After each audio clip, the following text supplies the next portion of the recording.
Ce circaète s'apprête à retrouver son milieu naturel après 2 mois passés dans ce refuge animalier. Tout commence en mai dernier. Nathalie recueille au bord d'une route de Dordogne un rapace qui semble mal en point.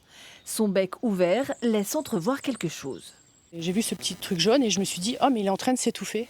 Donc je lui ai sorti une couleuvre du bec qui était assez grande.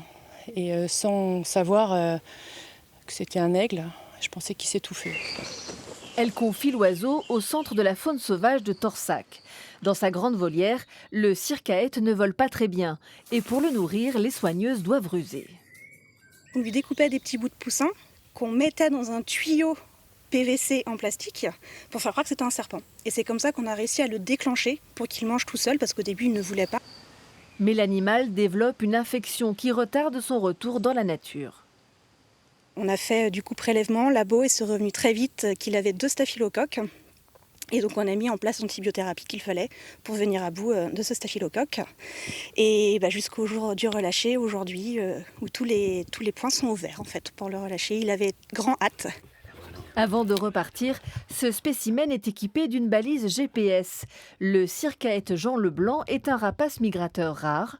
Une centaine de couples vient nicher tous les ans en Poitou-Charentes avant de s'envoler en septembre pour le Sahara.